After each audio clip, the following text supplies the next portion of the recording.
नमस्कार दोस्तों, आप सभी का स्वागत है। इंडियन पॉलिटी का लेक्चर नंबर 86 होगा। जो आपातकालीन प्रावधान थे जिन्हें हमने पढ़ना शुरू किया था, पिछले लेक्चर में हमने नेशनल इमरजेंसी पढ़ा।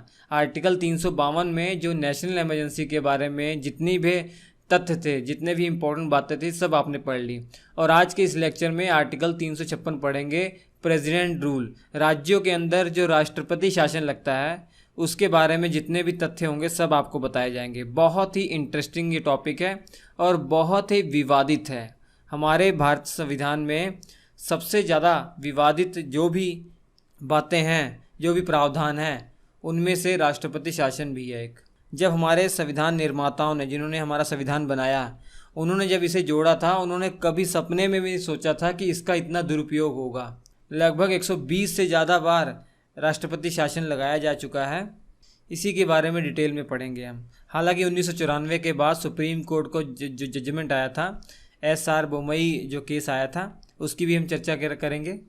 तो उस केस के बाद जो ऐतिहासिक फैसला सुप्रीम कोर्ट ने दिया था, उसके बाद कुछ बहुत हद तक रोक लगाई गई है इस पर, इसका दुरुपयोग करने में कुछ रोक लगाई गई है। तो चलिए इसके बारे में शुरुआत करते हैं। बहुत ही मज़ेदार है, मिस मत कीजिएगा। तो सबसे पहले देखिए, राज्यों में राष्ट्रपति शासन किस आधार पर लगता है। राज्यों के अंदर राष्ट्रपति जो शासन है वो लगाने का कारण या आधार हमारे संविधान में क्या लिखा हुआ है। देखिए आर्टिकल 356 में क्या कहा गया। आर्टिकल 356 में ये कहा गया है कि राष्ट्रपति को राज्यपाल की रिपोर्ट के द्वारा या अन्य किसी भी माध्यम से बस ये एहसास हो जाए कि राज्य की जो सरकार है वो संवैधानिक प्रावधानों के अनुसार नहीं चल रही है, अर्थात संविधान का पालन नहीं कर रही है, तो राष्ट्रपति क्या करते हैं, आर्टिकल 356 का प्रयोग करते हुए उस राज्य सरकार को भंग कर देते हैं। अब राज्य सरकार वहाँ भंग हो गई तो किसका शासन आ जाएगा, राष्ट्रपति का शासन आ जाता है। राष्ट्रपति शासन किसके माध्यम से करते हैं, राज्यपाल के माध्यम से करते हैं। तो राज्यपाल को निर्देश दिए जाते हैं कि इसका जो शासन व्यवस्था है इस तरीके से चलाइए, उस तरीके से चलाइए, अर्थात वहाँ की सरकार जो है वो निलंबित हो जाती है, सरकार को भंग कर दिया जाता है। तो अब वो राज्य डायरेक्ट किसके कंट्रोल में आ जाता है, राष्ट्रपति, और राष्ट्रपति राज्यपाल के माध्यम से वहाँ पर पूरा कंट्रोल करते हैं। राष्ट्रपति चाहे तो वहाँ पर शासन चलाने के लिए राज्यपाल की सहायता के लिए सलाहकारों को भी नियुक्त कर सकते हैं।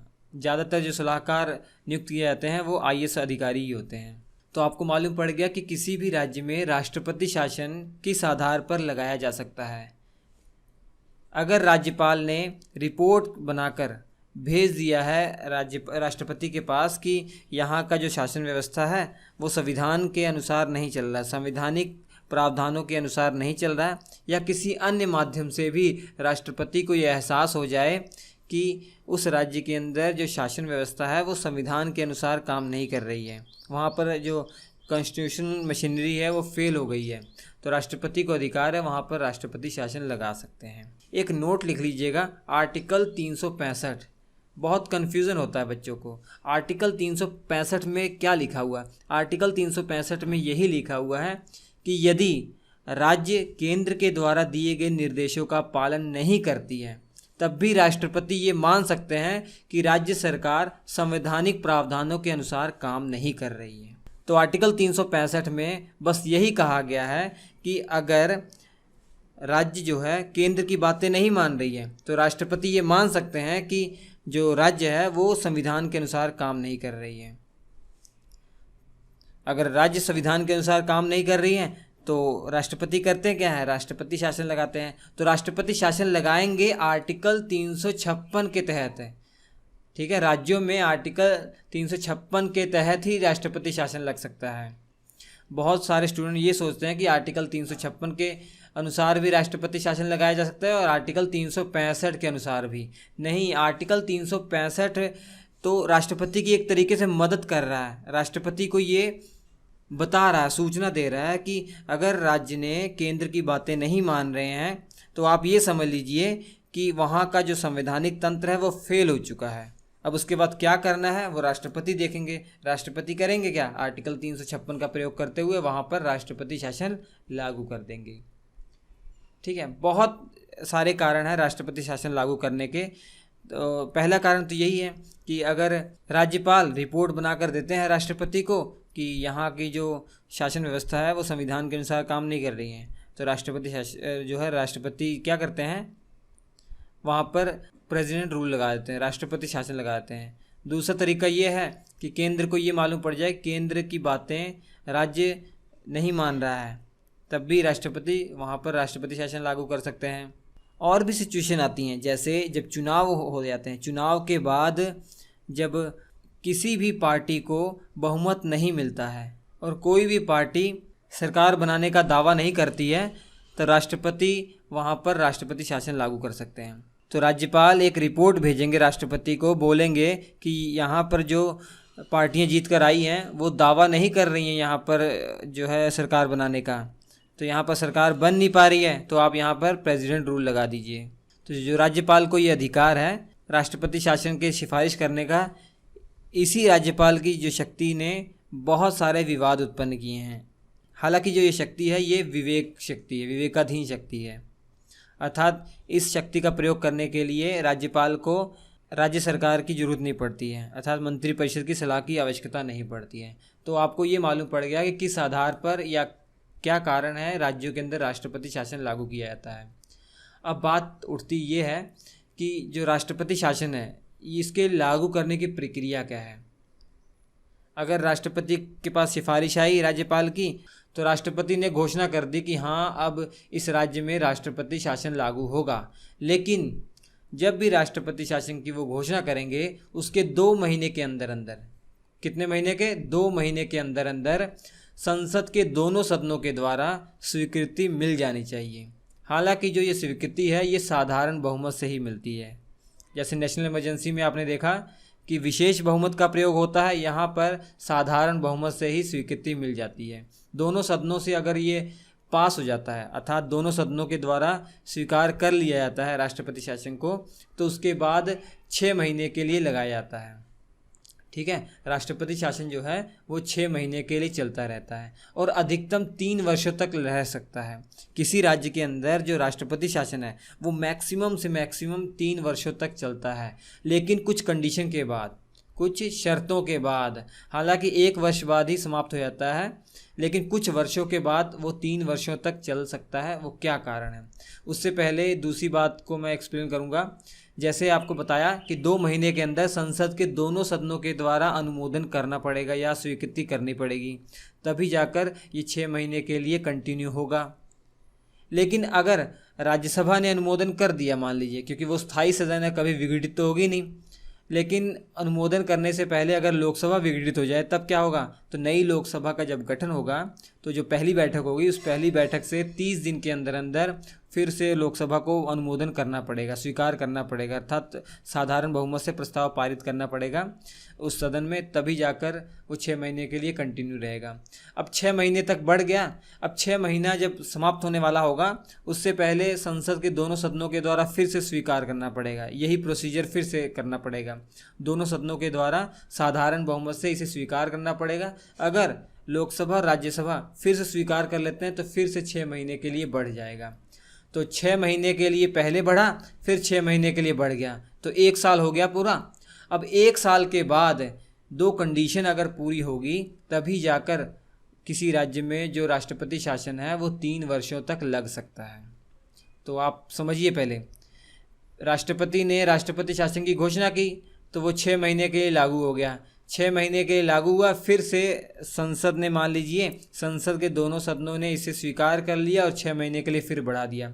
अब संसद के दोनों सदनों के द्वारा स्वीकार करने पर आगे और नहीं बढ़ाया जा सकता जब तक 2 कंडीशन फॉलो ना हो। 2 कंडीशन कौन सी है, यदि संपूर्ण भारत में अथवा पूरे राज्य में जहाँ पर राष्ट्रपति शासन लगाना है या किसी भी भाग में राष्ट्रीय आपात की घोषणा लागू है तब, तथा चुनाव आयोग ये लिखित रूप में प्रमाणित कर दे कि उस राज्य के अंदर विधानसभा चुनाव नहीं कराए जा सकते। अगर ये दोनों कंडीशन फॉलो हो जाती हैं तभी संसद को स्वीकार करना पड़ता है, तब जाकर और आगे बढ़ाया जाता है समय। ठीक है, ऐसे बढ़ाते बढ़ाते केवल 3 वर्षों तक मैक्सिमम बढ़ा सकते हैं। किसी भी राज्य में अधिकतम जो राष्ट्रपति शासन है वो 3 वर्षों तक ही लग सकता है। ठीक है, वैसे देखा जाए 1 वर्ष ही है, 1 वर्ष के बाद ये 2 कंडीशन पूरी होंगी तभी टोटल 3 वर्ष राष्ट्रपति शासन लागू होगा। और 3 वर्ष जब हो जाएंगे उसके बाद चुनाव करवाने ही पड़ेंगे किसी भी केस में। और जो 2 शर्तें हैं ना, ये 44वां संविधान संशोधन 1978 के द्वारा जोड़ी गई हैं। इसमें ये कहा गया है कि जब किसी राज्य के अंदर राष्ट्रपति शासन की अवधि 1 वर्ष हो गई है, उसके बाद भी अगर आपको बढ़ाना है तब भी आप बढ़ा सकते हैं, या तो पूरे देश में या उस राज्य में या किसी भाग में नेशनल इमरजेंसी लागू हो और चुनाव आयोग लिखित रूप में कह दे कि उस राज्य के अंदर अभी विधानसभा चुनाव कराना कठिन है, तब जाकर राष्ट्रपति शासन लागू किया जा सकता है। ठीक है, जब चुनाव ही नहीं हो पा रहे हैं तो राष्ट्रपति शासन तो लागू होना ही पड़ेगा। तो होप आपको समझ में आ गया है कि राष्ट्रपति शासन लागू करने की प्रक्रिया क्या है। अब राष्ट्रपति शासन की समाप्ति कैसे होती है? सिंपल सी बात है, राष्ट्रपति सिंपल तरीके से एक घोषणा कर दें कि हाँ भाई अब से इस राज्य में राष्ट्रपति शासन की समाप्ति की जाती है, तो एक घोषणा के द्वारा ही वो समाप्त हो जाएगा। संसद की स्वीकृति की कोई आवश्यकता नहीं है। और दूसरा तरीका है, राष्ट्रपति ने अगर राष्ट्रपति शासन की घोषणा की है लेकिन 2 महीने के अंदर अंदर संसद के किसी भी एक सदन ने या दोनों सदनों ने ये स्वीकार नहीं किया, अनुमोदन नहीं दिया, तब भी राष्ट्रपति शासन नहीं लागू होगा, वो समाप्त हो जाएगा। ठीक है, तो संसद की भी स्वीकृति अनिवार्य है। इसके अलावा न्यायालय भी इसे समाप्त कर सकती है। अब न्यायालय जो है, हमारी सुप्रीम कोर्ट और हाई कोर्ट, उसको अधिकार है जुडिशियल रिव्यू का। वो चेक कर सकती है कि जो राष्ट्रपति शासन लागू किया गया है वो सही कारणों से लागू किया गया है कि नहीं। अगर सुप्रीम कोर्ट या हाई कोर्ट को लगता है कि जो राष्ट्रपति शासन लागू किया गया है ये सही कारणों से नहीं लागू किया, मनमाने तरीके से लागू किया गया है, तब उसे समाप्त किया जा सकता है, उस राष्ट्रपति शासन को समाप्त किया जा सकता है। ठीक है, इतनी बातें आप याद रखिए। और इसके बाद राष्ट्रपति शासन जब लागू हो जाता है किसी राज्य में तो उस राज्य पर क्या प्रभाव पड़ता है। जब भी राष्ट्रपति शासन लागू हो जाता है किसी राज्य के अंदर तो जो राज्य सरकार का कार्य है वो राष्ट्रपति के हाथ में आ जाता है, अर्थात पूरा प्रशासन राज्य का राष्ट्रपति के अधीन हो जाता है। और इसके अलावा वो घोषणा कर सकते हैं, राष्ट्रपति घोषणा कर सकते हैं कि संसद अब राज्य विधायिका की शक्तियों का प्रयोग करेगी, अर्थात जो राज्य सूची के विषय हैं जिन पर कानून बनाने का अधिकार राज्य सरकार को था, अब वो अधिकार संसद को मिल जाता है। अब संसद उस राज्य के लिए जहाँ पर राष्ट्रपति शासन लगा हुआ है उसके राज्य सूची के विषयों पर भी कानून बना सकता है। इसके अलावा जब राष्ट्रपति शासन लागू होता है तुरंत राष्ट्रपति मंत्रिपरिषद को भंग कर देते हैं, मंत्रिपरिषद भंग हो जाती है, सरकार का कोई वहाँ काम नहीं रहता है। इसके अलावा राष्ट्रपति को ये अधिकार है कि वो राज्य विधानसभा को विघटित या निलंबित कर सकते हैं। बहुत ही महत्वपूर्ण ये शब्द हैं। निलंबित करना अलग बात होती है, विघटित करना अलग बात होती है। विघटित मतलब भंग कर देना, फिर से विधानसभा के चुनाव होंगे। निलंबित करने का मतलब ये है कि टेम्परेरी निलंबित कर दिया, इसे बाद में बहाल किया जा सकता है, दोबारा चुनाव कराने की जरूरत नहीं है, उसी सरकार को दोबारा कुर्सी पर बैठाया जा सकता है। निलंबित करने का मतलब ये है। ठीक है, तो ये संसद को अधिकार मिल जाएगा कानून बनाने का, आपको ऑलरेडी मालूम ही है। जब सरकार की जो विधानसभा ही है वो विघटित या निलंबित हो जाएगी तो संसद पूरी तरीके से वहाँ पर कानून बनाएगी वहाँ के लिए। ठीक, इतनी बातें याद रखिए। एक नोट लिख लीजिएगा, संसद या राष्ट्रपति के द्वारा जो भी कानून बनाया जाएगा राष्ट्रपति शासन के दौरान, वो कानून तब तक चलता रहेगा जब तक राष्ट्रपति शासन वहाँ समाप्त हो जाए और उसके बाद राज्य विधायिका उसे समाप्त करने के लिए कानून पास करें। अगर ऐसा नहीं होता है तो वो राष्ट्रपति शासन के दौरान जो कानून बनाया गया है वो राष्ट्रपति समाप्ति के बाद भी चलता रहेगा। कब तक चलेगा? जब तक जो नई राज्य विधानसभा आई है गठित होकर, या उसी विधानसभा को दोबारा से गठित किया गया है, वो फिर से एक कानून पास करे जिसमें इसको समाप्त करने का प्रस्ताव लाया जाए। इसके अलावा नोट लिख लीजिएगा कि जब भी किसी राज्य के अंदर राष्ट्रपति शासन लागू होता है तो किसी भी जनता का, किसी भी नागरिक के मौलिक अधिकारों पर कोई प्रभाव नहीं पड़ता। मौलिक अधिकारों पर प्रभाव केवल नेशनल इमरजेंसी के दौरान ही पड़ता है। बहुत ही महत्वपूर्ण बिंदु है। ठीक है, और एक और नोट लिख लीजिएगा, ये तो आपको मालूम होगा, कॉमन सेंस है, कि राज्य की जो हाई कोर्ट है उसकी शक्तियों पर भी कोई प्रभाव नहीं पड़ता।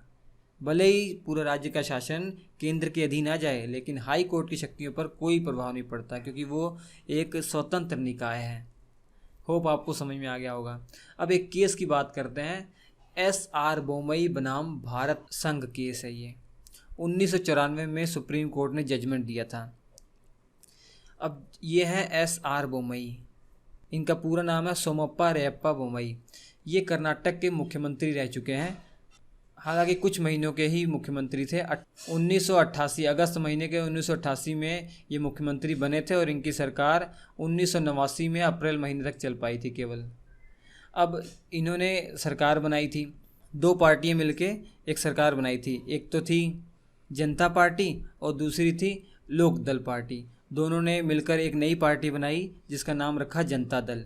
तो जनता दल पार्टी ने मिलकर सरकार बनाई और इन्हें मुख्यमंत्री बनाया गया। अब उस समय जो राज्यपाल थे वेंकट सुवैया, वहाँ के राज्यपाल उस समय थे, और केंद्र में सरकार थी राजीव गांधी की। जब इन्होंने सरकार बनाई 2 दिन के बाद ही इनकी सरकार से एक जो मंत्री थे वो राज्यपाल के पास गए और उन्होंने उनको एक चिट्ठी दी जिस पर उनके अलावा 19 सदस्यों के और हस्ताक्षर थे। उन्होंने कहा कि ये 19 और मैं खुद अब 20 सदस्य टोटल ऐसे हैं जो इनकी सरकार से अब हटना चाह रहे हैं। अब इनको हम समर्थन नहीं करेंगे। तो जब ये बात वेंकट सुवैया जो उस समय राज्यपाल थे उनको मालूम पड़ी तो उन्होंने तुरंत केंद्र सरकार को एक रिपोर्ट भेजी। कहा कि अब जो जनता दल पार्टी है इनके पास बहुमत नहीं रह गया है, अब इन्हें बर्खास्त कर दिया जाए, अर्थात उस राज्य में, कर्नाटक राज्य में राष्ट्रपति शासन लागू कर दिया जाए। तो होना क्या था, उस कर्नाटक राज्य में राष्ट्रपति शासन लागू कर दिया गया।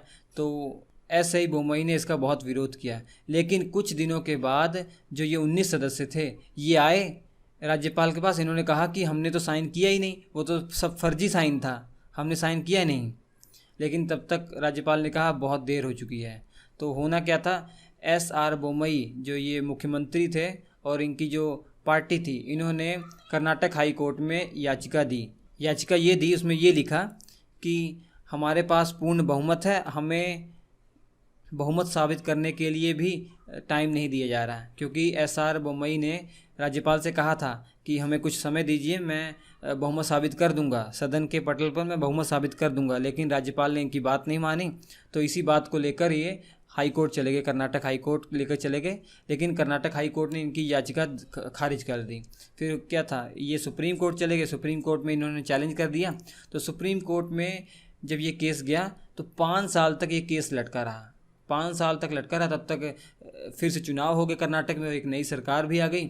5 साल बाद अर्थात 1994 में जब इस केस का रिजल्ट आया तो एक ऐतिहासिक फैसला आया। भले ही इसका लाभ इन सर को नहीं मिला है, SR बोमई जी को नहीं मिला है, लेकिन ये जो फैसला आया था ये मील का पत्थर साबित हुआ। अभी तक उसका उपयोग होता रहता है। जब भी कहीं राष्ट्रपति शासन लागू हो जाता है तो इस जजमेंट को एक मील के पत्थर की तरह देखा जाता है। तो ये जो जजमेंट था इसको एक तरीके से लैंडमार्क समझा जाता है। अब सुप्रीम कोर्ट ने क्या कहा था, सुप्रीम कोर्ट ने कुछ बातें मोटी तौर पर कही थी। सबसे पहला ये कहा कि सरकार को जो बहुमत प्राप्त है उसका निर्धारण सदन के पटल पर करना चाहिए, राज्यपाल की व्यक्तिगत राय नहीं होनी चाहिए। ऐसा नहीं कि राज्यपाल अपने दिमाग में ये सोच ले कि हाँ अब सरकार के पास बहुमत नहीं है, ऐसा नहीं हो सकता। उस सरकार को आप मौका दीजिए, उस समय दीजिए कि वो सदन के पटल पर बहुमत साबित कर सकें, जो कि इन्हें मौका नहीं दिया गया था। इन्होंने मौका मांगा भी था कि हमें मौका दीजिए, हम बहुमत साबित करेंगे, लेकिन राज्यपाल ने इन्हें बहुमत साबित करने का मौका नहीं दिया। तो उसीलिए सुप्रीम कोर्ट ने कहा कि बहुमत अगर साबित करना है तो सदन के पटल पर होना चाहिए, राज्यपाल के दिमाग में नहीं होना चाहिए। अपनी व्यक्तिगत राय राज्यपाल ना रखें, एक तीखी टिप्पणी की थी। उसके बाद ये भी कहा था कि विधानसभा को तभी भंग किया जा सकता है जब संसद के दोनों सदनों ने राष्ट्रपति शासन की अनुमोदन कर दिया हो। जैसे राष्ट्रपति शासन की घोषणा हो चुकी है, राष्ट्रपति शासन की घोषणा हो चुकी है। आप जानते हैं कि 2 महीने के अंदर संसद के दोनों सदनों को अनुमोदन करना पड़ता है।